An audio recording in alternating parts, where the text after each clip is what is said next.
তালাকের ৩ বছর পর স্বামী ডেলিভারি নিয়ে আইপিএস স্ত্রীর বাড়িতে পৌঁছাল, কিন্তু সেখানে যা হল তা দেখে মানবতাও কেঁদে ফেলল। উত্তরপ্রদেশের এক মনোরম শহর লখনৌ। সকালের হালকা রোদ গোমতী নদীর তীরে সোনালি আভা ছড়িয়ে দিচ্ছিল। শহরের রাস্তায় ছিল দারুণ চঞ্চলতা। বড় বড় বাংলো আর সরকারি গাড়িগুলোর মাঝেই ছিল একটি আলিশান সাদা বাংলো, যেখানে আইপিএস অফিসার আর্য সিং থাকত। আর্য শুধু একটি নাম ছিল না, এটি ছিল একটি পরিচয়। প্রখর বুদ্ধি, কঠোর মনোভাব আর সততার এক অনন্য উদাহরণ ছিল সে। পুরো শহর তাকে সম্মান জানাত। কিন্তু সেই জৌলুসের পেছনে লুকিয়েছিল এমন এক যন্ত্রণা যা কেউ জানত না।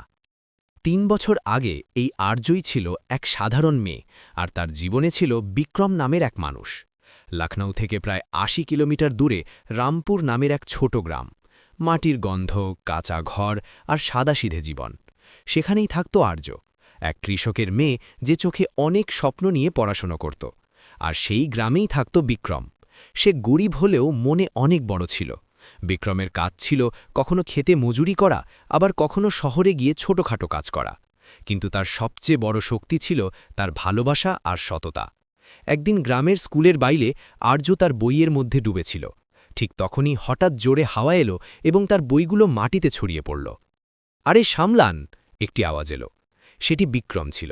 বিক্রম ঝুঁকে সব বই তুলে নিল এবং হেসে বলল, এত বড় বড় বই পড়লে তো একদিন বড় অফিসার হয়ে যাবে। আর্য হালকা হেসে জবাব দিল, শুধু চেষ্টা করছি। সেই দিন থেকেই শুরু হলো এক বন্ধুত্ব, যা ধীরে ধীরে ভালোবাসায় বদলে গেল। গ্রামের মানুষ প্রায়ই কথা শোনাত, এক কৃষকের মেয়ে আর এক মজুর ছেলে, এদের কি হবে? কিন্তু আর্য আর বিক্রমের তাপে কিছু আসত যেত না। বিক্রম সবসময় বলতো, আর্য, তুমি শুধু পড়াশোনা করো, একদিন বড় অফিসার হবে, আমি সবসময় তোমার পাশে দাঁড়িয়ে থাকব। আর সত্যি সে প্রতিটি বিপদে তার পাশে থাকত। যখন আর্যর কাছে ফিস দেওয়ার টাকা থাকত না, বিক্রম তার মজুরির টাকা দিয়ে দিত। যখন কেউ তাকে অপমান করত, বিক্রম ঢাল হয়ে সামনে দাঁড়িয়ে যেত। সময় কাটল। আর্য গ্র্যাজুয়েশন শেষ করল এবং একদিন দুজনে পুরো গ্রামের সামনে বিয়ে করে নিল। না কোনো যৌতুক, না কোনো লোক দেখানো আয়োজন, শুধু ছিল সত্যিকারের ভালোবাসা। বিয়ের পর আর্য ইউপিএসসি পরীক্ষার প্রস্তুতি শুরু করল। বিক্রম দিন-রাত পরিশ্রম করত যাতে আর্য কোনো চিন্তা ছাড়াই পড়তে পারে। রাত ২টার সময় যখন পুরো গ্রাম ঘুমিয়ে থাকত, বিক্রম নিঃশব্দে উঠে দেখত আর্য তখনও পড়ছে। সে তার জন্য চা বানিয়ে দিত আর ধীরে থেকে বলত, একটু বিশ্রামও করে নাও। আর্য ক্লান্ত হেসে বলত, আরেকটু, স্বপ্ন পূরণ হতে চলেছে। বিক্রমের চোখে গর্ব থাকত, যেন সে নিজেই সেই স্বপ্নটা সত্যি হতে দেখছে। একদিন ইউপিএসসির ফলাফল এলো। পুরো গ্রাম জড়ো হয়েছিল। আর্যর নাম লিস্টে ছিল। সে আইপিএস হয়ে গিয়েছিল। গ্রামে খুশির বন্যা বয়ে গেল। কিন্তু সেই খুশির পিছনে এমন কিছু ছিল যা ধীরে ধীরে সব বদলে দিতে চলেছিল। লখনৌতে ট্রেনিং শুরু হলো। নতুন পৃথিবী, নতুন মানুষ, বড় বড় কথা। ধীরে ধীরে আর্য বদলে যেতে লাগল। এখন তার কাছে বিক্রমের সাধারণ জীবনযাত্রা বিরক্তিকর মনে হতে লাগল। একদিন সে ফোনে বলল, বিক্রম, এখন আমাদের জগৎ আলাদা, তুমি বুঝতে পারবে না। বিক্রম চুপ হয়ে গেল। সে শুধু এটুকুই বলল, আমি তোমাকে কোনোদিন আটকাইনি, আজও আটকাব না। কিছু মাস পর আর্য একটি কঠিন সিদ্ধান্ত নিল, তালাক। পুরো গ্রাম স্তম্ভিত হয়ে গেল। বিক্রম কিছুই বলল না, না কোনো প্রশ্ন, না কোনো অভিযোগ। শুধু শেষবার বলল, তুমি ভালো থেকো, আর চুপচাপ গ্রাম ছেড়ে চলে গেল। ৩ বছর কেটে গেল। আজ সেই আর্য লখনৌয়ের এক কঠোর আইপিএস অফিসার, আর অন্যদিকে এক লোক ছেঁড়া ফাটা পোশাকে, মাথায় হেলমেট আর হাতে একটি ডেলিভারি ব্যাগ নিয়ে দরজায় দাঁড়িয়েছিল। ম্যাডাম, আপনার পার্সেল।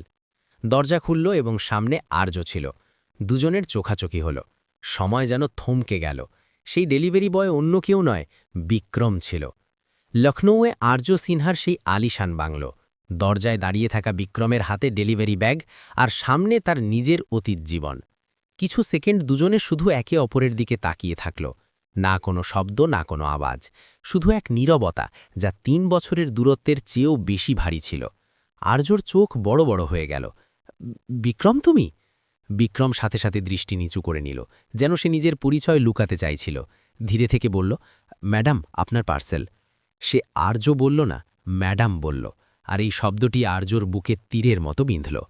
আর্য নিজেকে সামলে নিয়ে বলল, ভেতরে এসো। বিক্রম কিছুটা ইতস্তত করল, না ম্যাডাম, আমাকে আরও ডেলিভারি করতে হবে। আর্যর গলা হঠাৎ কঠোর হয়ে গেল, আমি বলেছি ভেতরে এসো। বিক্রম ধীরে ধীরে ভেতরে এলো। এটি সেই ঘর ছিল যেখানে সব ছিল, দামি আসবাবপত্র, এসির ঠান্ডা হাওয়া, ঝকঝকে মেঝে। কিন্তু সেই ঘরে সেই শান্তি ছিল না যা একসময় রামপুরের কুঁড়ে ঘরে থাকত।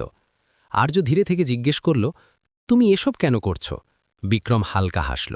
কাজ করছি ম্যাডাম, পেট চালানোর জন্য। আর্যর চোখে জল চলে এলো। তুমি তো অন্য কিছু করতে পারতে, তুমি তো অনেক যোগ্য ছিলে। বিক্রম তার কথা থামিয়ে দিল। যোগ্য? তারপর হালকা হাসির সাথে বলল, যেদিন আপনি ছেড়ে দিয়েছিলেন সেদিনই বুঝে গিয়েছিলাম যে আমি যোগ্য নই। ঘরে নিস্তব্ধতা নেমে এলো। আর্যর চোখের সামনে সব ভেসে উঠল। সেই দিনগুলো যখন বিক্রম তার জন্য চা বানাত, সেই রাতগুলো যখন সে তার সাথে জেগে থাকত, সেই সংগ্রাম, সেই ভালোবাসা, আর তারপর সেই দিন যখন সে সব শেষ করে দিয়েছিল। আর্য কাঁপানো গলায় জিজ্ঞেস করল, তুমি দ্বিতীয় বিয়ে কেন করলে না? বিক্রম কিছুক্ষণ ভাবল, তারপর ধীরে থেকে বলল, সবাই দ্বিতীয় সুযোগ পায় না। আর্য বলল, আমি তোমাকে অনেক কষ্ট দিয়েছি। বিক্রম মাথা নাড়ল। না ম্যাডাম, আপনি যা করেছেন ঠিকই করেছেন। আর্য অবাক হয়ে গেল। ঠিক? বিক্রম বলল, আপনি আজ যেখানে আছেন সেখানে পৌঁছনোর জন্য হয়তো আমার সঙ্গ আপনার কাছে বোঝা হয়ে যেত। এ কথা শুনে আর্য ভেঙে পড়ল। ঠিক তখনই হঠাৎ ঘরের ভেতর থেকে এক চিৎকার শোনা গেল, বাঁচাও! দুজনেই ঘাবড়ে গেল। আর্য সাথে সাথে ভেতরে দৌড় গেল। বিক্রমও তার পিছনে দৌড়ল। ঘরের ভেতরে এক বৃদ্ধা মহিলা মাটিতে পড়েছিলেন, শ্বাস নিতে কষ্ট হচ্ছিল এবং মুখ নীল হয়ে গিয়েছিল। বৃদ্ধার মুখ ফ্যাকাশে হয়ে গিয়েছিল। আর্য ঘাবড়ে গিয়ে বলল, মা! বিক্রম সাথে সাথে পরিস্থিতি বুঝে নিল। এটা হার্ট অ্যাটাক, তাড়াতাড়ি করো। আর্যর হাত কাঁপছিল, সে কিছুই বুঝতে পারছিল না। বিক্রম 1 সেকেন্ড সময় নষ্ট না করে সেই বৃদ্ধা মহিলাকে কুলে তুলে নিল। গাড়ি বেল করো। আর্য তখনও স্তম্ভিত হয়েছিল। আমি আমি বিক্রম চিৎকার করে বলল, আর্য, এখন না সামলালে দেরি হয়ে যাবে।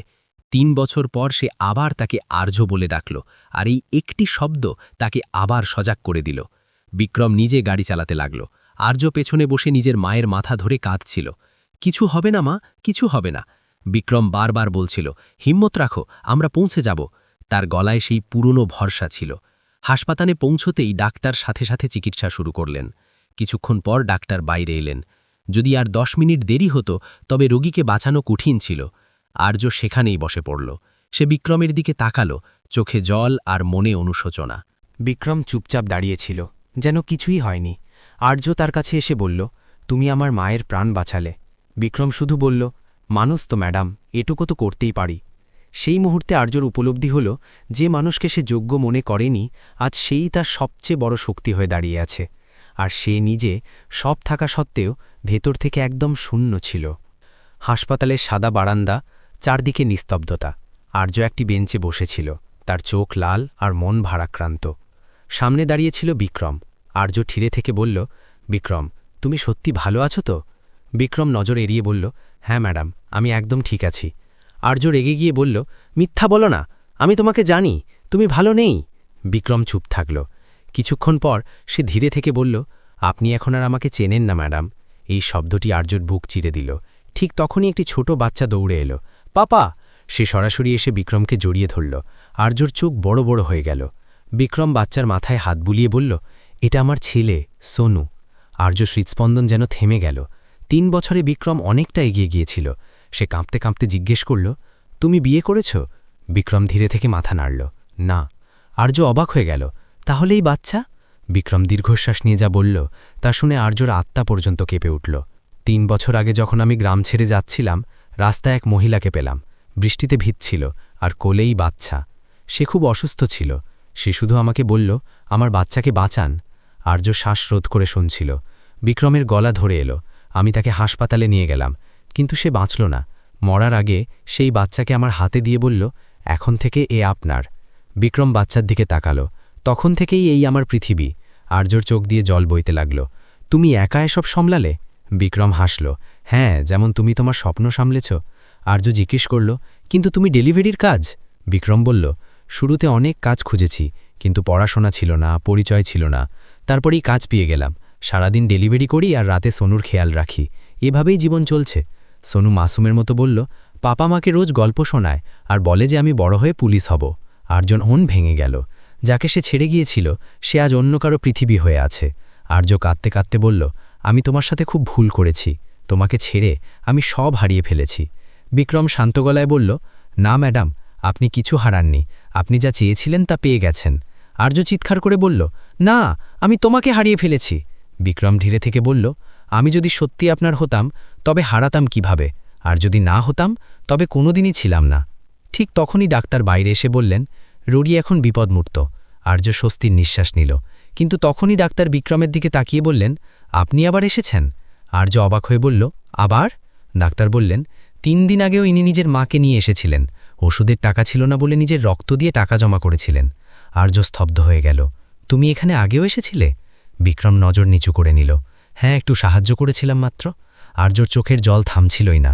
যাকে সে ছেড়েছিল সে আজও তার মায়ের জন্য দাঁড়িয়েছিল, কোনো অভিযোগ ছাড়া, কোনো আশা ছাড়া। আর্য ধীরে ধীরে বিক্রমের কাছে এলো। বিক্রম, তুমি কি আমাকে একটা সুযোগ দিতে পারো? আমি সব ঠিক করতে চাই। তোমার সাথে, সোনুর সাথে এক নতুন জীবন শুরু করতে চাই। বিক্রম তার দিকে তাকালো। তার চোখে সততা ছিল, কিন্তু সাথে এক গভীর যন্ত্রণাও ছিল। বিক্রম ধীরে থেকে বলল, কিছু জিনিস ফিরে আসে না আর্য। আর্য কাঁদতে লাগল, কিন্তু আমরা চেষ্টা তো করতে পারি। বিক্রম মাথা নাড়ল। চেষ্টা তখন করা হয় যখন কিছু অবশিষ্ট থাকে। আমাদের মধ্যে এখন আর কিছু নেই।